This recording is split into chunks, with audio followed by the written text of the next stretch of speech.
तीन बेटियां थीं। तीनों बेटी बहुत ही सुंदर थीं। सबसे बड़ी राजकुमारी का नाम मैरी था और मंझली राजकुमारी का रोज था और सबसे छोटी और चंचल राजकुमारी का नाम एली था। सब बहुत हंसी खुशी से रहते थे। सब कुछ अच्छे से चल रहा था। एक दिन राजा लॉरेंस अपनी बेटियों के साथ खाना खा रहे थे। आज मैं आप तीनों से एक सवाल पूछता हूँ। हाँ पिताजी पूछो। बताओ तुम किसके भाग्य का खाते हो? पिताजी आप मेरे पिताजी हैं और मैं आपकी बेटी हूँ, इसलिए मैं आपके हक का खाती हूँ। रोज तुम बताओ तुम किसके भाग्य का खाती हो? पिताजी आप ऐसा क्यों पूछ रहे हैं? आप एक राजा हैं और मैं आपके राज्य में रहती हूँ, इसलिए मैं राजा यानी आपके भाग्य का खाती हूँ। लॉरेंस अपनी दोनों बेटियों के जवाब से बहुत खुश था। फिर उसने अपनी तीसरी बेटी को अपने पास बुलाया। एली तुम बताओ तुम किसके भाग्य का खाती हो? पिताजी हर इंसान और पशु पक्षी अपने अपने हक का खाते हैं, इसलिए मैं भी अपने हक का खाती हूँ। एली की ये बात सुनकर लॉरेंस को गुस्सा आ गया। ठीक है, अगर तुम अपने हक का खाती हो तो यहाँ से निकल जाओ। मैं भी देखता हूँ तुम्हारा भाग्य कितना बलवान है। मेरे दिए बिना तुम्हें कैसे खाना मिलता है। राजा ने गुस्से में आकर अपनी पुत्री को एक जंगल में छुड़वा दिया, लेकिन एली को समझ नहीं आया कि उसकी गलती क्या है। वो एक पेड़ के नीचे बैठी बैठी सोचती रही। थोड़ी देर बाद उसे नींद आ गई। जब वो सुबह उठी तो उसे प्यास लगी। वो चलने लगी। थोड़ी देर चलने के बाद उसे एक तालाब दिखा। उसने उस तालाब में जाकर हाथ मुंह धोए। तभी वो तालाब पूरा सूख गया। वो आश्चर्य में पड़ गई। उस तालाब के नीचे सीढ़ियां बनी हुई थीं। वो सीढ़ियों के सहारे से अंदर जाने लगी। तभी उसने देखा कि वहाँ एक राजकुमार खड़ा है। वो उसे देखकर डर गई और वहीं खड़ी हो गई। जब कुछ देर तक वो हिला डुला नहीं तो वो समझ गई कि ये एक मूर्ति है। उसने जैसे ही उस मूर्ति को छुआ वो एक फाटक के रूप में बदल गया। ये सब क्या हो रहा है मेरे साथ? मुझे कुछ समझ नहीं आ रहा। वो थोड़ी देर तक वहीं रुकी रही और सोचने लगी। थोड़ी देर बाद वो उस गेट से अंदर चली गई। वो जैसे ही अंदर गई उसने देखा कि वहाँ एक सुंदर सा बगीचा बना हुआ है और बगीचे में सुंदर सुंदर फूल लगे हुए हैं और उसके बीचों बीच एक पोखर है। वो पोखर के पास गई। उसने वहाँ पानी और बगीचे में गिरे हुए फल खाए और सो गई। तभी उसके सपने में एक एंजल आई। बेटी तुम परेशान मत हो, तुम्हें मुझ पर भरोसा है ना, तो डरो मत, मैं हमेशा तुम्हारे साथ हूँ।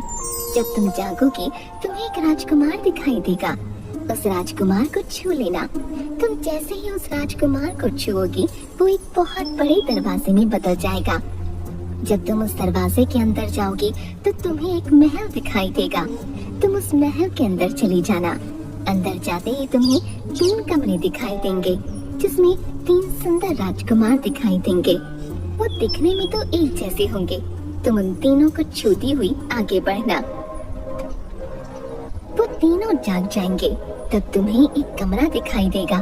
जैसे ही तुम उस दरवाजे को खोलोगी तुम्हें वहाँ एक सुंदर राजकुमार दिखेगा और जैसे ही तुम उसे छुओगी वो जग जाएगा। वो जैसे ही जगे तुम उसके गले में फूलों का हार डाल देना, वही तुम्हारा पति होगा। इतने में एली की आँख खुल गई और वो हड़बड़ा कर उठ गई। ये सब क्या हुआ? क्या वो सब एक सपना था? क्या सच में ऐसा होगा? एली सोचती रही। थोड़ी देर में सूरज निकला। उसने बगीचे से फूल उठाए और उन फूलों से हार बनाने लगी। जैसे ही वो पीछे मुड़ी एक राजकुमार दिखाई दिया। अरे ये तो बिल्कुल वैसा ही हो रहा है जैसा कि एंजल ने सपने में कहा था। एली ने उस राजकुमार को छुआ। वो एक दरवाजे में बदल गया। वो आगे चली गई। फिर उसने महल को देखा। वो महल के अंदर गई और 3 राजकुमारों को छुआ। उसके बाद वो कमरे में गई और उसने उस राजकुमार को छुआ। और उसके जागते ही उसके गले में वरमाला डाल दी। राजकुमार ने अपने गले से वरमाला निकाल उसके गले में डाल दी। महल में शहनाई की आवाज आने लगी। दोनों ने विवाह किया। बहुत देर से एली के मन में एक बात चल रही थी। मेरे मन में बहुत देर से एक बात चल रही है, मैं आपसे पूछूं? हाँ हाँ पूछो। आप कौन हैं और वो 3 राजकुमार कौन हैं? ये क्या रहस्य है, मुझे बताइए। वो तीनों राजकुमार मेरे भाई थे। हम सबको एक महात्मा पुरुष ने शाप दिया था। अनजाने में मेरे भाइयों ने एक मृग और एक मृगनी का शिकार किया था। इसकी वजह से वो दोनों बुरी तरह घायल हो गए और मरते मरते उन्होंने मेरे तीनों भाइयों को आजीवन सोने का श्राप दिया। जब मुझे ये बात पता चली, मैं भागा भागा वहाँ गया तो उन्होंने मुझे ये कहते हुए श्राप दिया कि तुम्हारे राज्य में ये सब हुआ है, इसलिए तुम भी पाप के भागी हो। मैं उनसे माफी मांगने लगा। मेरे माफी मांगने पर उन्होंने कहा, मैं अपना दिया हुआ शाप तो वापस नहीं ले सकता। हाँ, इसका एक उपाय बता सकता हूँ। उन्होंने उपाय बताते हुए कहा कि जब कोई धर्मोत्तम कन्या तुम्हें और तुम्हारे तीनों भाइयों को छुएगी, तुम सब वापस उसी अवस्था में आ जाओगे। आज तुमने आकर हमें एक नया जीवन दिया है।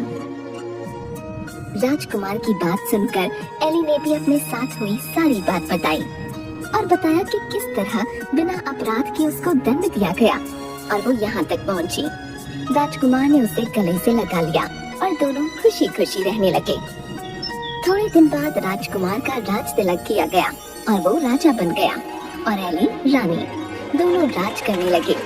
उनके राजा रानी बनने से उनकी प्रजा खुश थी। उनके राज्य में सब कुछ अच्छे से चल रहा था। लेकिन थोड़े ही दिनों बाद एली को अपने माँ बाप की याद आने लगी और वो उदास रहने लगे। एक दिन, क्या हुआ एली, तुम ऐसे उदास की बैठी हो? मुझे अपने पिता की बहुत याद आ रही है। मैं उनसे मिलना चाहती हूँ। पता नहीं वो लोग कैसे हैं। मेरी बहनें, मेरी माँ, सब पता नहीं कैसे हैं। मुझे उनकी बहुत याद आ रही है। मेरे पिताजी को भी शायद अपनी गलती का एहसास हो चुका होगा। अगर ऐसा है तो चलो हम उनसे मिलने चलते हैं। तुम परेशान मत हो, हम कल ही तुम्हारे घर जाएंगे। दोनों राजसेठ हाथ के साथ वहाँ पहुँचे।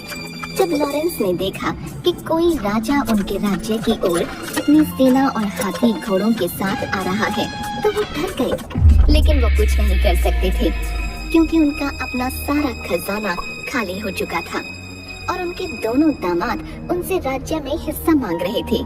उनकी प्रजा भी दुखी थी। राजा लॉरेंस बहुत परेशान हो चुके थे। जब वो दोनों उनके सामने आए, वो एली को रानी के भेष में पहचान ही नहीं पाए। थोड़ी देर गौर से देखने के बाद उन्होंने पहचाना कि वो उनकी बेटी एली है। वो उसे देखते ही रोने लगे और अपनी गलती की माफी मांगने लगे। मुझे माफ कर दो एली, मैंने तुम्हें सच बोलने की सजा दी। तुमने सच कहा था कि हर कोई अपने भाग्य का खाता है। पिताजी, आप माफी मत मांगो। आप अगर मुझे जंगल में न छोड़ते तो मुझे ये खुशी के दिन कैसे देखने को मिलते। इतना कहते ही लॉरेंस की आंखों से आंसू गिरने लगे और उसने अपनी बेटी को गले से लगा लिया और वो सब खुशी खुशी रहने लगे।